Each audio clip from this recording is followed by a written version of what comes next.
Hello, everyone. I'm Jim Garrison. I want to welcome you to this session of Humanity Rising as we convene our second of three programs on cultural sensitivity. I want to begin by recalling the death of the 13-year-old Palestinian little boy called Rami, who was playing in his yard and was shot point blank by Israeli soldiers, full in the chest, died almost instantly. The parents tried to retrieve his body. They were told that they couldn't have the body until they signed an agreement that he would not be buried in the ancestral home of their family in East Jerusalem, but would be buried there in a refugee camp, sort of makeshift grave.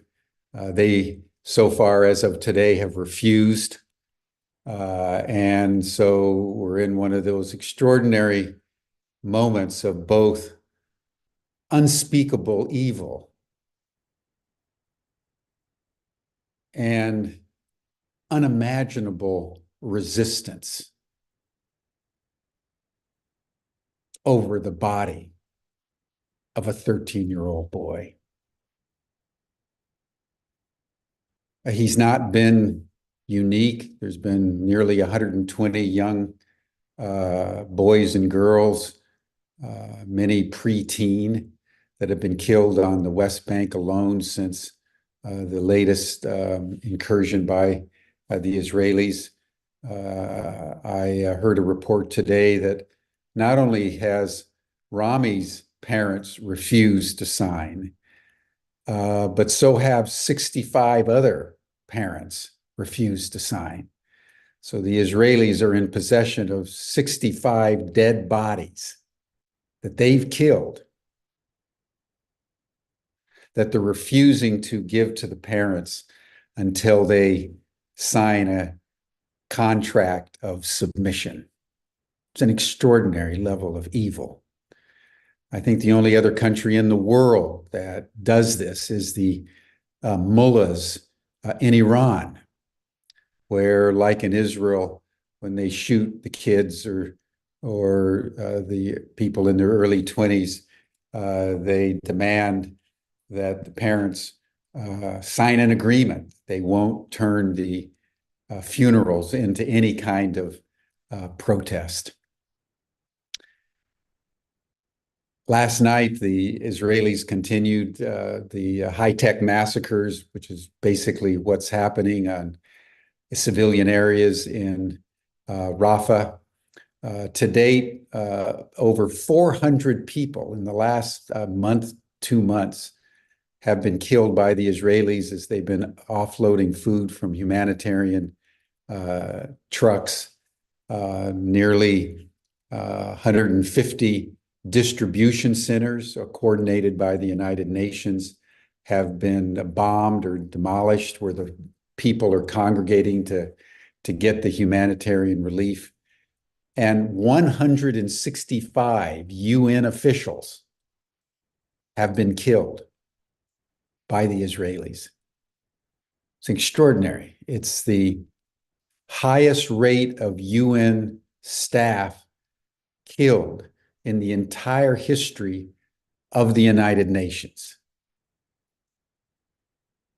have been killed over the last 6 months in Gaza as the Israelis commit genocide against the Palestinian people. It was also announced today that 133 journalists have been deliberately shot. And the journalists wear the big press insignia on their chest and on their helmets, and so do the UN officials. So these are deliberate killings. And what we're now on the verge of as we enter into Ramadan is the Israelis are preparing the offensive in Rafah. They've been notified, according to Politico today, that the U.S. government is basically okay with it, as long as they do what they can to spare the civilians. So over the next couple of days, week or so, unless something unforeseen takes place. We're going to see a mass slaughter of Palestinians in South Gaza. It's a moment of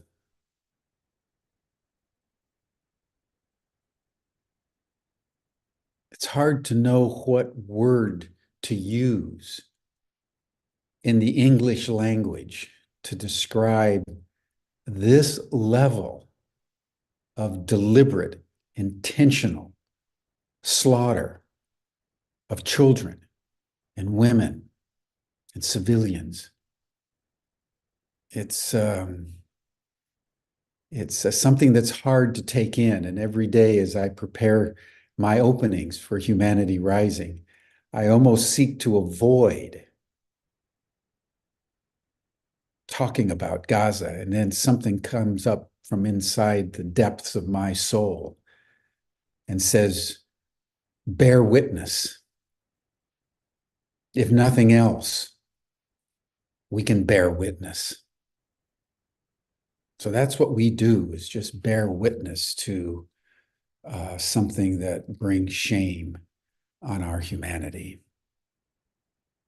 particularly if we choose in the face of this reality to do nothing. So welcome everyone to Humanity Rising, as we bear in mind little Rami, whose body is in a morgue somewhere, and his parents are unbending in their refusal to submit. I would just add that it is the resistance at this level on the part of the Palestinians that whether or not Israel does whatever it's going to do in Rafah will endure. Resistance is always stronger in the end than tyranny. Goodness is always, in the end, stronger than evil. So I just want to stand with Rami's parents today. I want to stand with Palestine, with all the solidarity that my heart can manifest.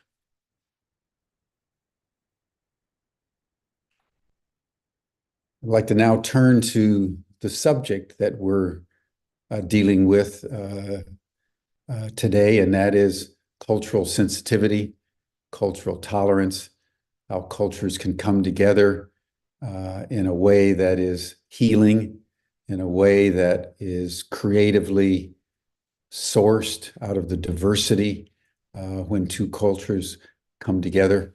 I'd like to welcome Spring Cheng, who has been here with us yesterday, and she'll be conducting our program, and then she will be closing our program today as well. So thank you, Spring, for everything you're doing in this extraordinarily chaotic world to increase cultural sensitivity. It's the sine qua non of civility in our world. So thank you. Thank you, Jim. I just invite all of you to take a deep breath with me as we digest what Jim has shared, the weight, the enormous mountain-sized pain and violence that's going on. As I was listening to Jim, I'm very much reminded that I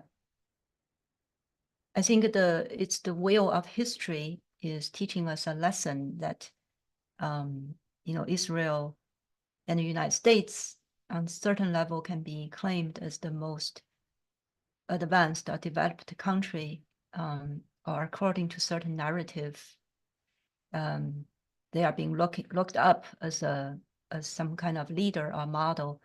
But on the other hand, there's such a deep, this underneath the facade of progress and development and advancement, there is unintegrated pain, trauma, and manifested as brutality.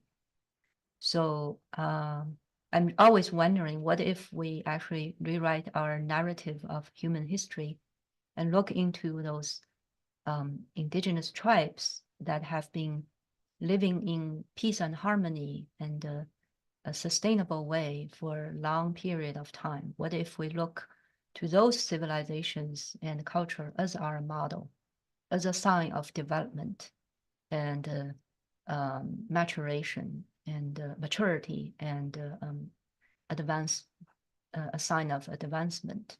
What will happen if we actually turn to those cultures as models? And that's actually what I'm going to share with you today, the program. So my colleague, Stephanie Mines, she's actually the main presenter today, but she cannot be here live because she lives in Hawaii and it's 5 a.m. for her, and she's in her 80s and she's still working full time, which I just find incredibly amazing. So Stephanie Mine, for those of you who don't know her, she's a neuroscientist. She's a prolific writer. She's published 5-6 books. She's a poet, and she's an incredibly skilled healer. And she is a leader in the movement of climate change and consciousness. She's just an incredible source of power and example of leadership. So she's heading the regenerative health graduate program, master PhD program at Ubiquity University. And in the last 3 months, so she has just came back from New Zealand. She spent 3 months at with a Maori tribe, where the matriarch of that tribe, the women leader, Mata Warahoka, invited her to write a memoir for this Maori women leader. So she's immersed herself for 3 months with them. And today, so I recorded an interview about her cultural journey, about her learning of cultural sensitivity through her lived experience. So that's what we'll primarily share today. And before I started the recording, before I started the recorded interview, I asked, because Stephanie is a beautiful poet, so I asked her to read one of her poems. And that's what I'm going to share first, and then we'll go into the recorded interview.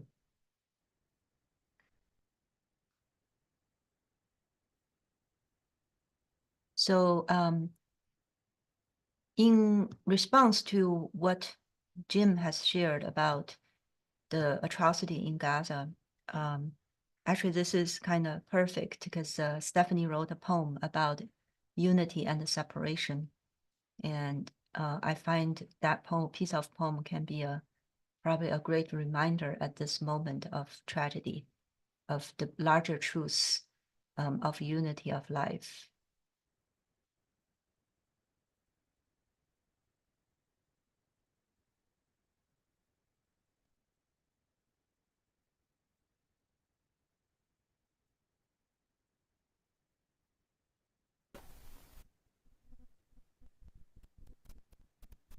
This poem is written by and for and to regenerative humanity, and that is the title, Regenerative Humanity.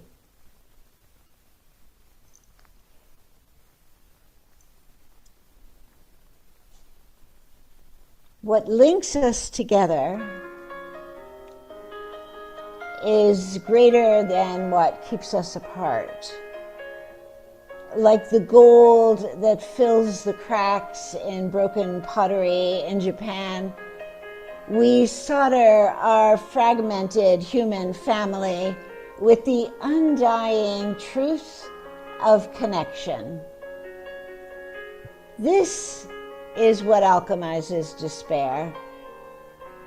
It's a matter of choosing unity and then doing the work that makes it real. It's a matter of choosing unity and then doing the work that makes it real.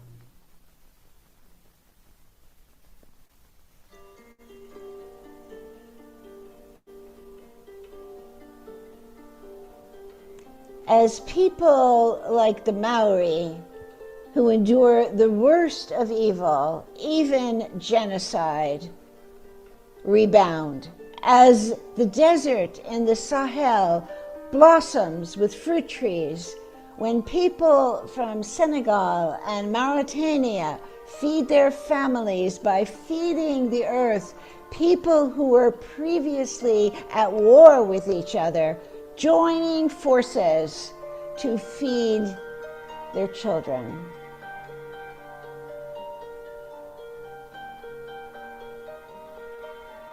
We are capable of regenerative humanity. We are capable of regenerative humanity. Look for the unifiers in your world. Look for the unifier in yourself. Become the voice of unification. Proliferate unification.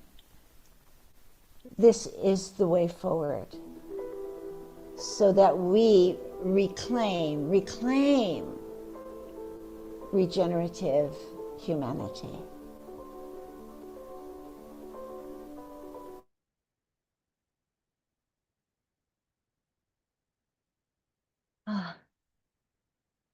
Well, I assume that the video played okay. If someone can give me a note in the chat, great, thank you. Yeah, so I find this message is a perfect, for me, as a perfect for me to hear right after the story that Jim told. What links us together is greater than what keeps us apart. It's a matter of for us to choose unity and do the work from there. And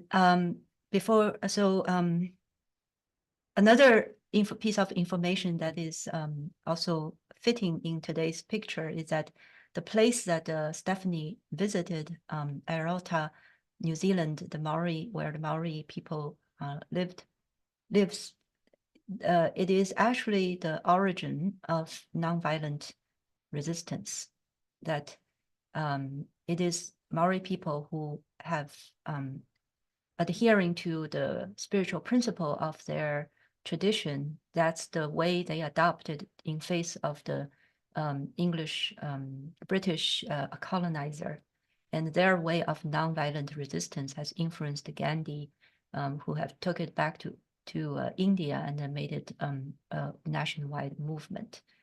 So these are all messages that remind us that the power of peace, harmony, and compassion is always greater than harm, evil, and brutality. And so I will next play the interview that I conducted with Stephanie.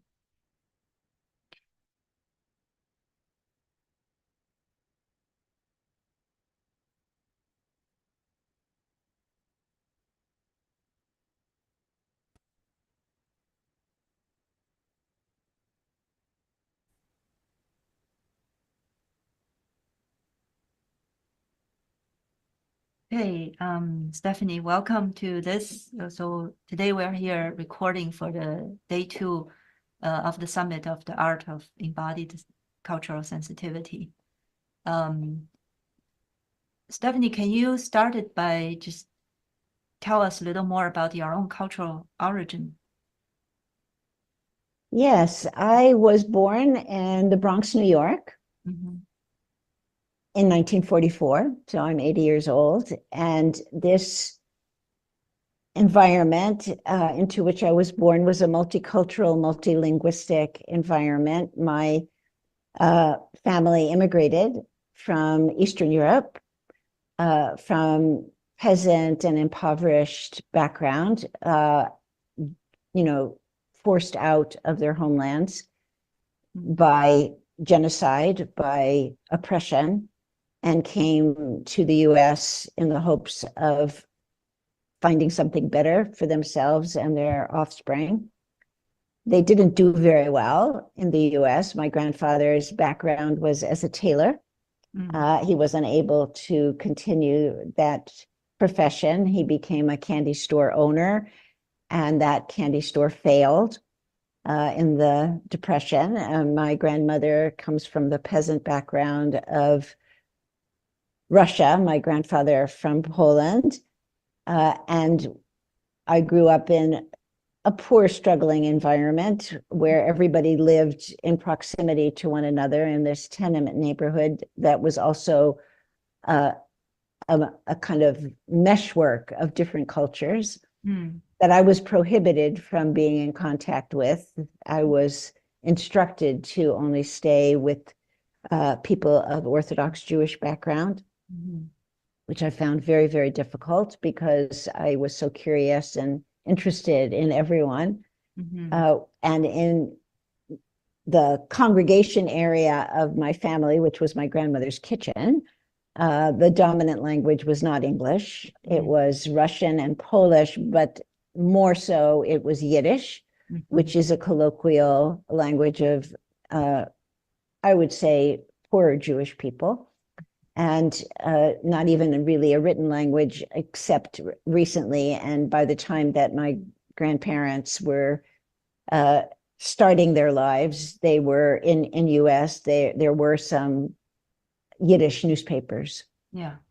So I did see my grandparents reading Yiddish newspapers, but they did not write or read English. Yeah. So it was an environment of struggle primarily, and an attempt to bring the old world into the new world. Yeah. So my grandparents were living as if they were in the old world. Yeah. And they were in a very foreign environment that there was a feeling of insulation Sure. that they tried to create with their family. Yeah. Yeah. And out of that environment, you have really lifted yourself into a, you got your advanced degree and your career, and you dedicated to a career of service. And in your professional life, you have that life has taken you to encounter other cultures. Yes, I've defied the restriction on only associating with other Jewish people. I've defied it considerably, yes. Yeah. So you just maybe tell us a little bit how, what cultures your professional career has taken you to encounter. Yeah.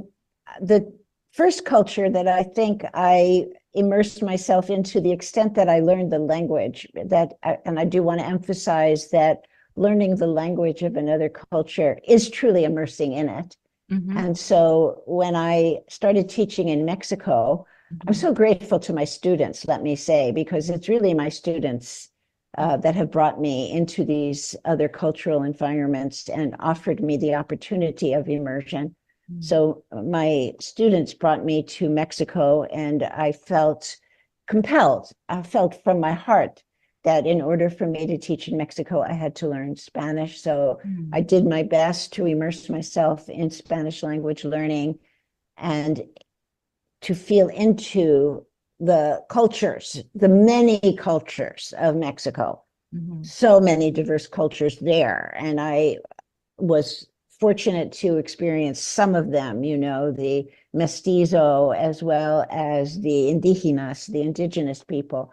I feel like I've only just begun there. In Hawaii, and in both places, in Hawaii and in Mexico, I have been active in organizations to serve survivors of domestic violence and sexual violence. And that has allowed me to enter those cultures in a different way, than the average Westerner, let's say, going into those countries. And in the case of Hawaii, that state, Hawaii, where I am now, often feels like it's another country, but it is a US state. But the multicultural nature of Hawaii has to be taken into consideration. And because I've worked with the social service agencies in Hawaii and organized a conference on birth and prenatal life in Hawaii, I feel that I have had the privilege of knowing the culture in a different way. Yeah, beautiful. And then most recently, I am very gratefully immersed in Māori culture through my work in Aotearoa, New Zealand, where I was brought by circumstances connected to climate change and consciousness, and have been growing my relationship with both Māori and Pākehā in Aotearoa, in Taranaki in particular, on the North Island. Yeah. So, so you just finished how many months? 3 months immersion in? Yes, I was 3 months in Taranaki with the assignment of writing the biography of Akuia Rangatira, elder, a woman leader of the Parihaka Marae and epic Marae in Taranaki, where nonviolent passive resistance was born before Gandhi. Yeah. What an incredible place. And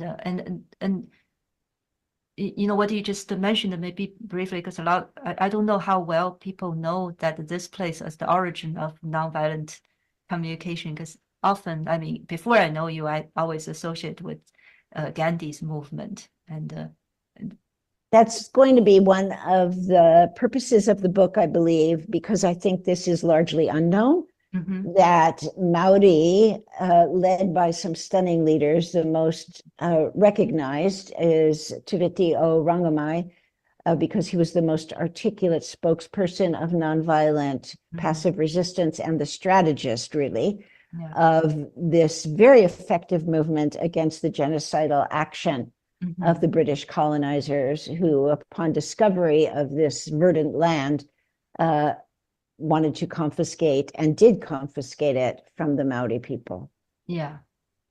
That I always find that is such a courageous thing to do, to meet violence with a centeredness. It's very homecoming for me, because in my native Taoist culture, we also believe that the power of the center, but power of the middle way, that is more effective than antagonizing violence with extreme actions. Yes, Tuviti o Rangamai and those who followed him were deeply inspired. It was a deeply spiritual choice. Yes, it's a spiritual choice, right? And Mata Wharehoka, whose biography I'm writing, is in that lineage of this deeply spiritual commitment to nonviolence, and to the dignity and contribution of the Maori people. And what Tufiti created with his partner Tohu was absolutely magnificent. And though many lives were lost, the British were rapacious and sullied the population with rape, with absolutely horrific behavior.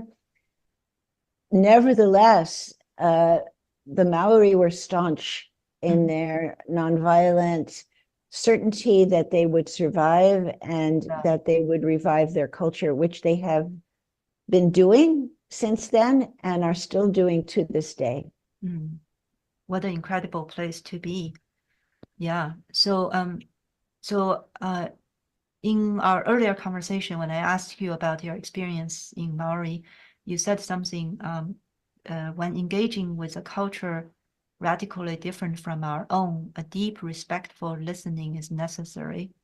As I entered Maori culture, I felt somewhat like a baby or an embryo learning about the world for the first time. So Yes. that was really kind of a beautiful remark about being immersed in a new cultural environment. And of course, it also reminded me of myself when I came to this country as a immigrant student. It does very much like being a baby without the ability to speak and just absorbing the environment. Can, tell us more about that experience. Yes, and the word embryo, of course, is important here. And, I'm an embryologist. So when I use the word embryo, I am speaking of the innate original capacity of the embryo to ingest its environment, through movement and sensory experience, to become a living, integrated part of the environment that will nourish it and that will move towards manifestation. But the embryo drives that manifestation energy, and to do so, the embryo has to absorb the learning from the structures, the sounds, everything that's coming through the womb, through the placental barrier, and permeating the embryonic being totally. And that is the learning process. And of all what this I call, is all the embryo. yes, it's is all pre-verbal. nonverbal. Yes. Absolutely nonverbal, experiential and sensory, completely. Yeah. Yes. And that is what happened for me ultimately through, I think, a process of surrender when I was at Parihaka in the presence of these esteemed, largely kuia, who are the elder women, who really are the backbone of Maori culture, who really are, you might say, the ligaments that hold together the cultural fabric and maintain the cultural sovereignty, not in any way to discredit the remarkable male leaders within Maori culture. There are many just stunning male leaders as well, and writers and artists. But the women kind of hold the guts together of the culture. And Mata Wharehoka, whose biography I'm writing, is the tower of that. And in the presence of Mata and other kuia, I basically became a baby, even though I'm older than most of them, which was just, I would sometimes have to remind myself of that. But, because I felt so embryonic, just surrendering to what was coming into me, rather than trying to figure it out, which became a useless activity. So without my notebook, without my recording devices that I had so carefully prepared and everything, I just threw that all away and just was there. Yeah. And in that, I felt really nourished and just like an embryo would want to feel, receiving, in a state of receiving. Now, of course, I also know that embryos encounter shock and trauma that interrupt that receptivity. But in that environment, I didn't have that. I was just, flooded by everything that was coming my way. And it was a lot. And in the face of sensory inundation, I think one just becomes open, Yeah.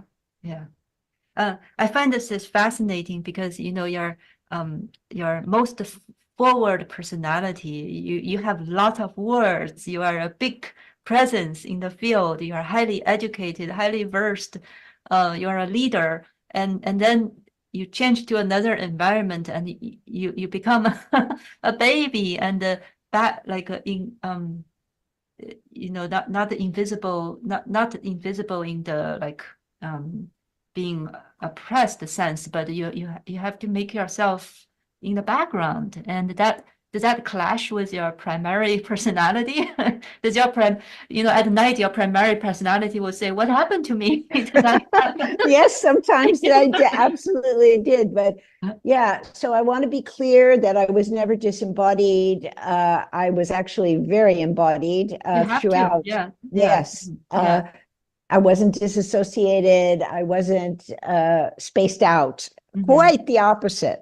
But what was evident to me was that my formulations, my reading, those kind of intellectual preparations, those objectives were useless in this environment. And they were a burden. So I cast them aside and just supplicated myself, you might say, to what was in front of me, to what was here. And regardless of any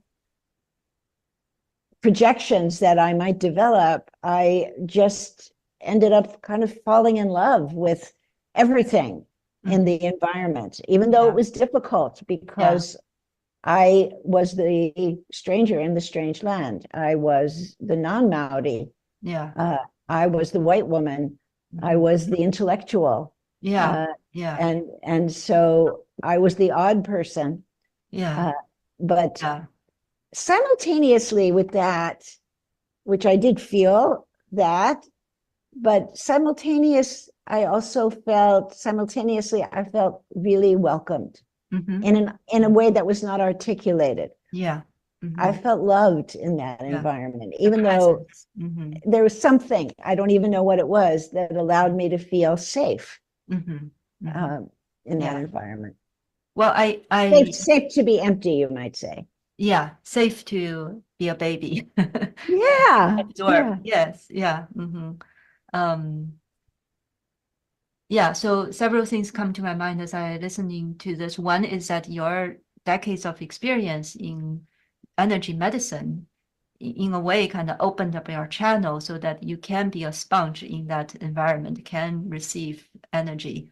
Right? I hope so. Yeah. I hope so. Yeah. Second is, my experience of growing up in Chinese culture, also like there's it's safe to be a child who doesn't speak, who doesn't want to speak much and just be a silent presence, even silent, but that's still a kind of a noticed presence in a community. So that safety is probably translating your experience.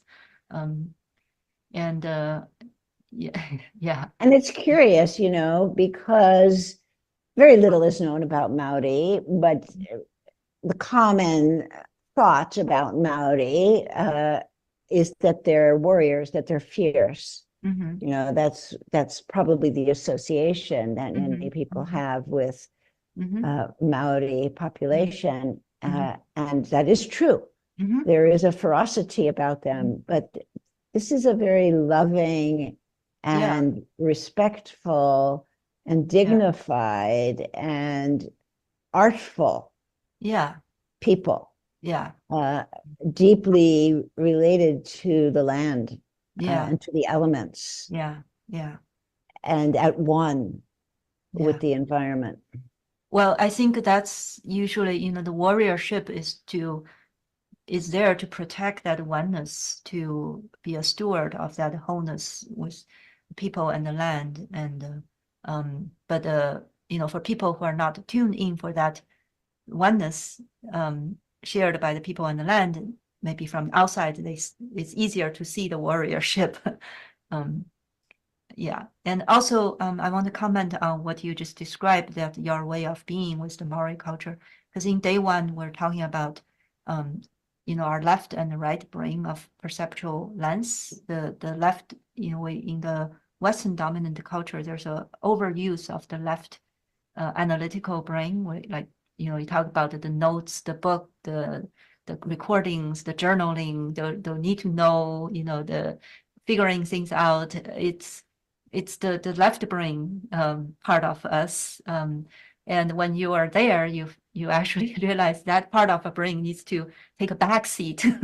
And what is really driving the bus is the right brain, the holistic brain, the artistic, the sensory, kinesthetic way of experiencing things as a whole. Yes, and I mean, occasionally this alarm would occur. It's like, so how am I going to write this book? Yeah. If I'm in this surrendered open state and I'm not taking so many notes and I'm not recording so how am I going to write this book? Right. Yeah. And yeah.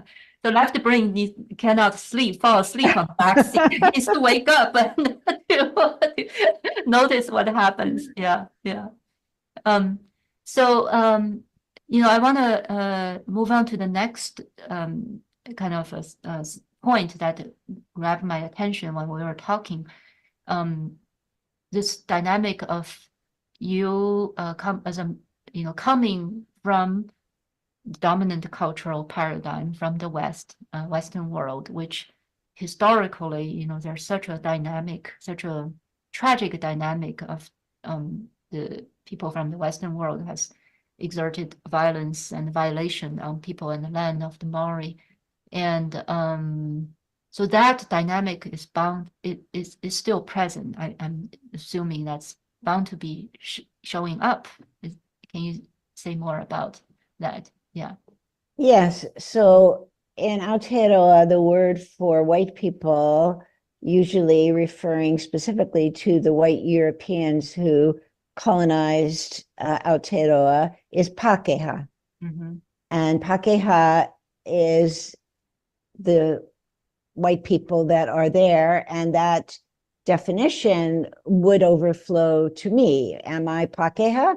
So in looking at my own lineage, which, as I said, is peasant Eastern European Jews who never colonized Aotearoa, never considered any kind of colonial activity, at least in my particular lineage, the people were really people of the land or poor people who never really rose above that. In the history of my family, I'm the most educated person in my family. Mm-hmm.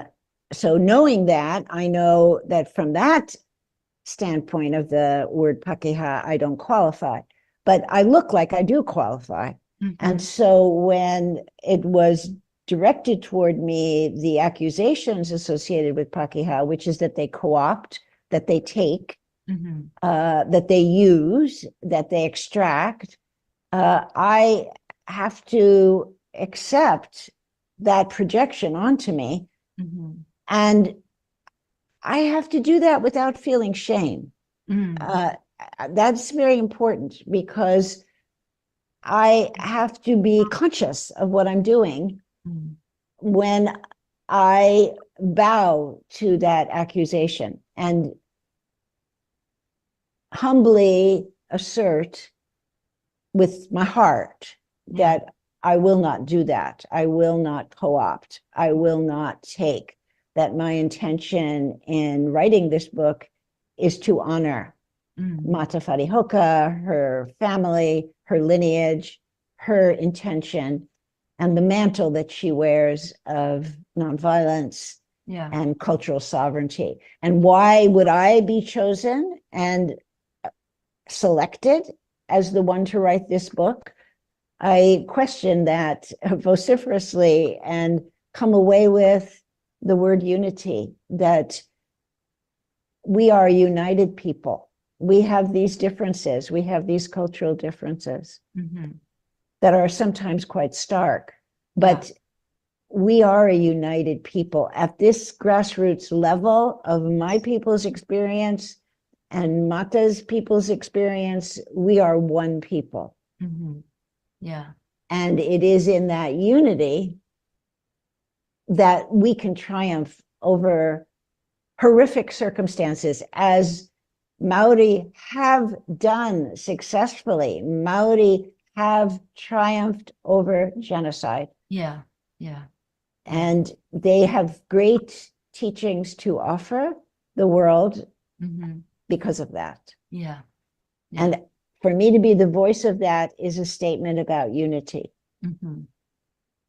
I find it really remarkable when I heard you saying that even though you know yourself, in your ancestral line, you don't your line is far away from what they call Pakita. Is that Uh-huh.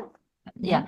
And and yet you aware that the Maori people are interacting with the dominant paradigm system, cultural system behind through you. So you kind of allow yourself as a vehicle for that Yes. to happen. That requires enormous amount of self-awareness and integrated. You need to, like, I mean, imagine that you have to integrate your own trauma and the shame, a tendency, association of shame in order to be that vehicle for that interaction to flow through. Yeah. Yes, and I am honored to do that. And I want to say that in fact, Maori have adapted to the dominant culture far more than the dominant culture has adapted to Maori. Sure. Yeah. Maori had to adapt to the colonists' educational system, the colonists' healthcare system, the colonists' language. Yeah. And they have done that. Maori are fluent in English, but Yeah. Pākehā are not fluent in Te Reo Māori, Yeah. Yeah. and that, of course, is dynamic and changing. Yeah. But Maori have gone far to live with Pākehā and to meet the dominant culture and not lose their integrity. Yeah. But Pākehā have made an equal effort. And again, that's part of my book, I believe, and part of my experience, perhaps. Yeah. Well, here, what you shared really evoked something in me, because I'm a native Chinese, and I remember when I was 8, in school, the drive, we were pushed much more to learn English than studying Chinese, and especially ancient Chinese language that was really kind of being pushed aside, and everything is geared towards modernity, how to make our language more like English, more precise, more engineer-like, to catch up with the science and the technological advance. And I think this is it still has a trauma. There still has an imprint of trauma in me, and I imagine that just on the linguistic level, the English speaker has, whether willingly or unwillingly or consciously or unconsciously, has taken that position of dominance over non-English speaker. And as we know, language is part of our embodiment too. So yeah, so that even just on the language level, probably the Maori, I think you told me that in Maori culture, Maori language, there's a lot of that kind of violation that happens. Yes, and I think it is of the utmost importance to talk about language in the context of cultural sensitivity. Yeah. Part of the genocidal attack against Māori was to make Māori ashamed of their language, to beat children for speaking Māori in schools. The whole educational process was really to shame Māori for being Māori. Yeah. And it took a while before Māori were even in the school system. But once they were, and not in what they called native schools, isolated, segregated schools, once Māori were in the more integrated schools, they were forbidden to speak Te Reo Māori, and they were beaten if they did. And their parents, who spoke Te Reo at home, became ashamed of speaking Te Reo at home. Yeah. And those children who were beaten for speaking their beautiful language, Te Reo Māori is a remarkable language. It is a language poetic, lyrical beauty. Mm-hmm. And thank God it is being regenerated, resuscitated in this day and spoken with pride. Mata Farihoka has raised her children to either learn or begin from birth to speak Te-Reo. One of her daughters is a language curriculum developer in the schools of Taranaki. But this is from a background of incredible trauma that even some of those who were beaten feel reactivated when they hear Te-Reo spoken. And this trauma is throughout the Māori population and needs deep healing. And it is my prayer that through the efforts of people like Mata Farihoka and many, many others, that shame about such a beautiful language will be removed completely and will not be perpetuated going forward. Yeah. So we talked about the language, and there's something in our conversation you also point out, there's aspect of culture that's beyond the intellectual analysis, like the chanting, the songs, the music, the prayer, and the spiritual practices of a culture. They're all integrated experience of learning a different culture. Can you speak to that experience of being immersed in this non-intellectual aspect of the culture? Yes. So we were just speaking about language and the beauty of Te Reo Māori. It was not a written language originally. It is now more and more, but the nature of the language is more, you'll like this, Spring, I think, it's more like song. Yeah. And translates readily into song. And Mata demonstrates the communication of cultural sovereignty through her art. She's a weaver and a painter, and she's also a poet. And so when I was there at Parihaka, Mata was preparing for an exhibit of her work, her weaving, and she is the one who is promulgating the revival of what is known as kahu whakatiri, which is the dying ritual ceremonial process of death and dying that has been regenerated through Mata's effort, and it is transmitted, in other words, the cultural teaching of honorable death and dying in community and as part of the cultural legacy is conveyed through the weaving. And the weaving is of the whariki, which are the robes that the deceased person is wrapped in, the mats on which the body is laid, the waka, the boat, that structure of a boat on which the body is laid on the mat, and the use of the sustainable plants around the living environment of the community, which is primarily harakeke, which is harvested and treated in various ways. And that entire process of even leading up to the weaving, and then the weaving itself, is ritualized and ceremonialized and honored in very, very specific ways to create a transmission through weaving, an educational legacy that through participation elevates consciousness about the meaning of death, the dying process, legacy, and community. Yeah. Again, it weaves back to what we talked about in day one of this holistic approach to culture through embodied experience, through inner awareness. Yeah. I think we have much to learn from practices like this. And that while this sounds quite different from climate activism.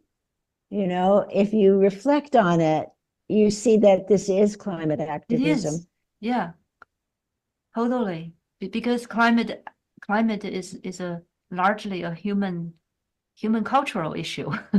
It's how do we coordinate the the technology to reach a more sustainable future is readily available. It's just we can't agree how we're going to coordinate different countries, different governments, different people, cultures to agree on using these technologies. Yes, we are in the Anthropocene, if you accept that definition of the very geology of our world being changed through human behavior. And so it is through human behavior that we can restore an earth that our children can inhabit. That's what Mata is doing, and so these sustainable practices teach us so much about life and therefore about death. Beautiful. I wonder, this is a question, it just came up to me at this moment, like you have, started with your immigrant, Russian, Polish speaking household in Bronx, New York, and you have traveled through all over the world through your, metaphorically, maybe literally too. You've been to different cultures, and now you just came back from Maori. Having traveled through this journey, does this like shed new light on your relationship or your understanding of your cultural origin, your own cultural origin, and your cultural background, your own, native cultural background? I'm still reflecting on that. That's a beautiful, beautiful question, Spring. And I'm still reflecting on that. In many ways, I feel very alienated from those cultural roots. I feel very aligned with the people of Ukraine. I feel aligned with all people who struggle against oppression. I feel that the women in my lineage have been maligned, that they haven't been respected in the way that kuya are respected in Maori culture, and that perhaps by writing this book, which in many ways is about kuya, is about female leadership and what it looks like and how it makes a difference, that possibly I am restoring some of that dignity to my own lineage, because I feel that that lineage has suffered from the lack of respect and honoring and listening to and attending to the feminine. Beautiful. Beautiful.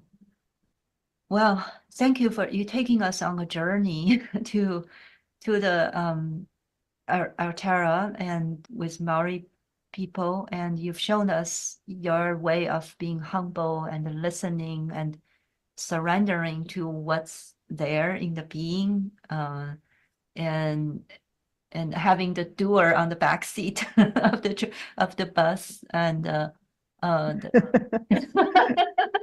respectful, and I know you're so capable of jumping into action when you can.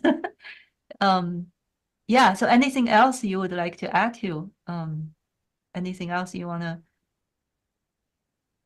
Well, I want to thank you for organizing this summit and for asking these questions in the way that you ask them also, and to bringing a soft and deeply personal, embodied, somatic consciousness to the exploration of what I think is one of the most important topics that we can expound upon, reveal, explicate, just uncover at this time, because one of the causative factors in our polycrisis is racism. And racism and polarization that comes with it is the underpinning of all that is violent to our Mother Earth. And perhaps through the unification of Pakeha with Maori in this book, if I may even hope for such a thing, could be symbolic of ending that oppositional culture that defies the truth that we are one people.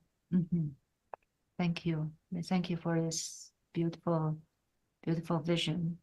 And thank you for your work and effort. And also, hopefully through this time we're together, we're also demonstrating what our shared work is to bring this gentle storytelling, this inquiry into a deepening into our personal experience and embodied awareness, to see the wholeness in every culture that we're encountering, and use the challenge and the difficulty as a reflection for our own inner and expansion of our own inner self. Beautifully put, Spring, so beautifully put. And I am so honored that you and I will collaborate in this way to create a program, the 10-week course in embodied cultural sensitivity that will allow this kind of unity to emerge more and more and more. Yeah, great. Thank you. Thank you. Thank you so much. Okay.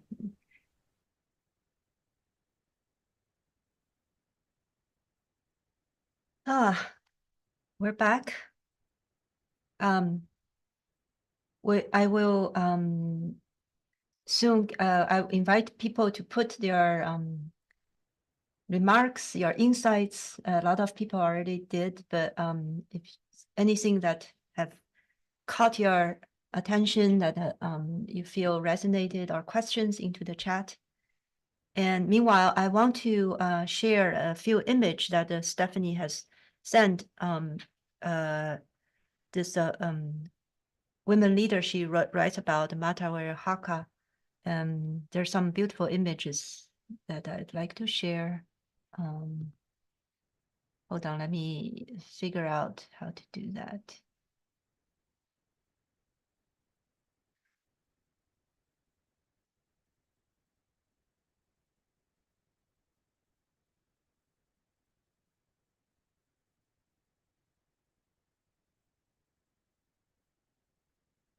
So, assuming that, can you see the, let me see. Can you see a picture? Can you see Mata's picture on my screen? Great, awesome, thank you. So this is Mata. This is her weaving. She's preparing for, this is the mat that Stephanie is talking about that used in a ritual. This is the plant that's gathered from the surroundings that's being prepared, used in the, this is the mat. Yeah.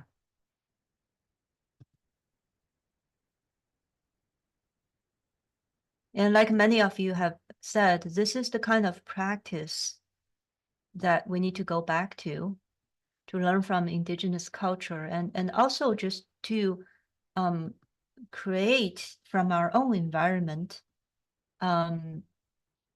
based on what we have and what we are feeling to and attuning to. This is a practice that I am doing with the community that here in the town I'm living here in Bellingham, Washington.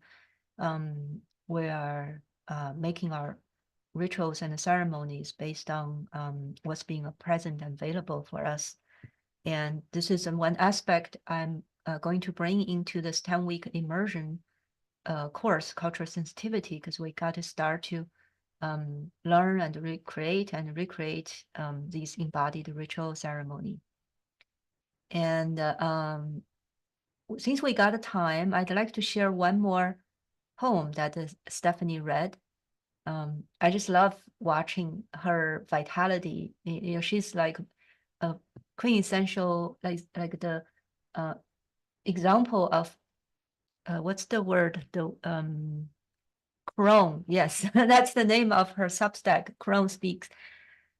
She's such a gorgeous crone, living example. And here's one more poem she read.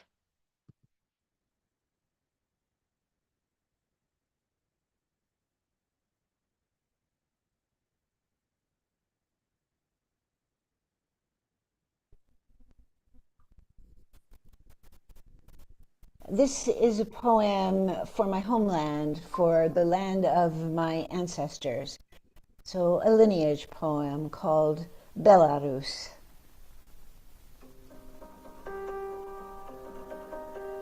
This is where the seed that I am was harvested by people on the run. This is where the long line of my grandmothers became crazed by how much was demanded of them. This is where enduring, stalwart women of valor met each day with the hardened grit of generations. They were fed by grief and loss and birth, grief and loss and birth. This is where innocence got distorted into shock. I was carried by the bodies of these grandmothers.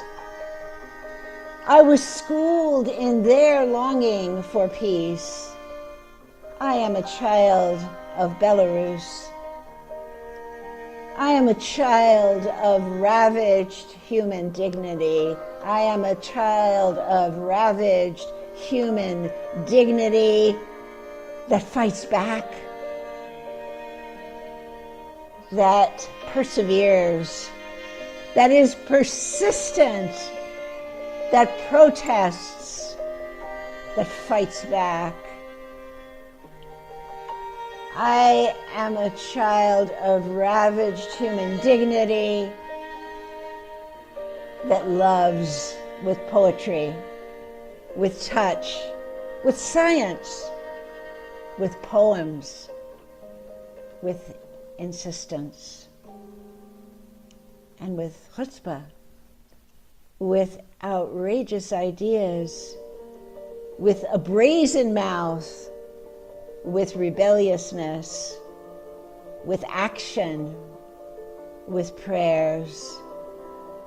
I am a child of Belarus who stands on the frontier borderlands of Russia and Ukraine, hand in hand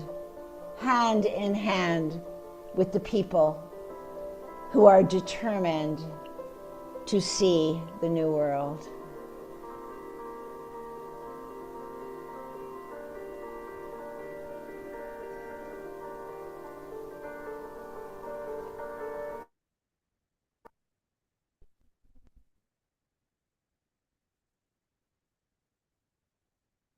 Yeah.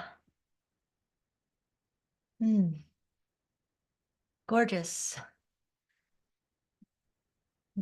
Her rendering of this poetry really filled me with passion, passion and love and determination and hope that goodness will triumph no matter what. Yes, so I think it won't take much for me to convince Stephanie to put these videos on her platform. And let's see. So that is today's presentation, and I welcome you, those of you who can, we can gather into after chat and for more interactive discussions. I'd love to hear from you. Just to recap, I want to just bring a few points to you as a recap of today's program.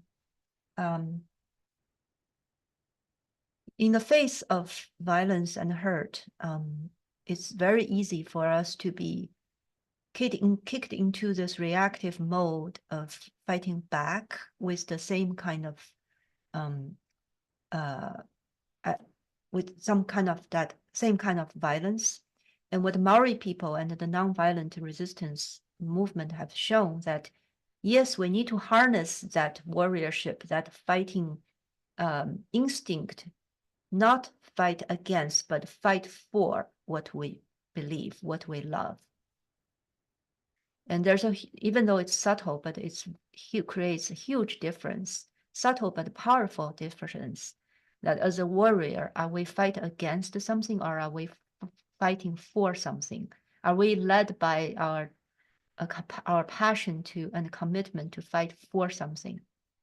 And that's when we surrender the inner masculine strengths to the wisdom of the feminine, inner feminine.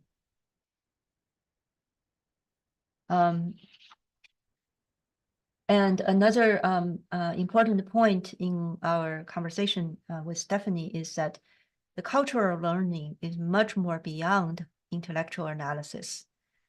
So we talked about this rational, this part of us need to analyze and know. We need to invite them to be on the back seat to watch and notice, not to fall asleep, but actually taken a back seat to supplicate itself to a different kind of wisdom, a different kind of knowing.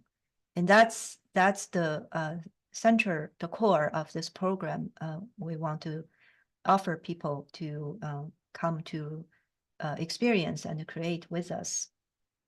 And that kind of activate that kind of embodied learning is energetic work, is healing work. It is activating our own holistic wisdom that has been historically suppressed and marginalized by the force of colonization and a patriarch, the oppressive force. And I'm just going to say from my own personal lived experience, this is a ongoing work. I've been doing this for decades, and there's always another layer, another deeper layer to integrate.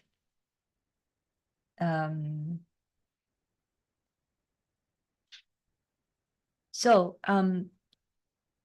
a forecast for day 3's program, day 3, I will come with my partner, Joe Shirley. Joe will interview me and we'll have a conversation about my personal journey as a minority and how my story of navigating the system of oppression, and through that to find a deeper integration of myself and even a deeper unity with the source of my own native culture. That I turned that force of oppression into a catalyzing my own wholeness integration, and the stories, the laughter and the tears along the way, and also the collaboration, the partnership with my partner Joe, who has been very much part of this journey. So stay tuned and welcome you back tomorrow. So that concludes today's program, and hopefully I'll see you in the after chat. Thank you very much for coming.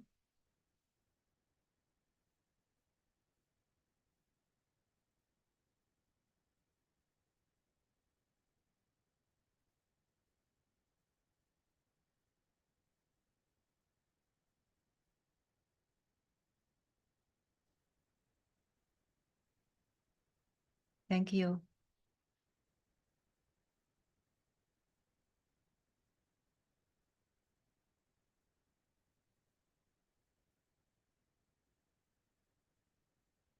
So someone asked for providing the link again. Yes, this is the link to the after chat. I'm just gonna hang around just for a minute as people are signing out. Make sure that there anything to address.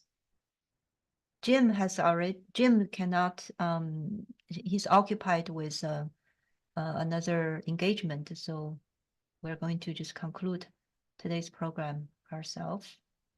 Yes, okay. I think that's it. I will see you in the after chat or see you tomorrow.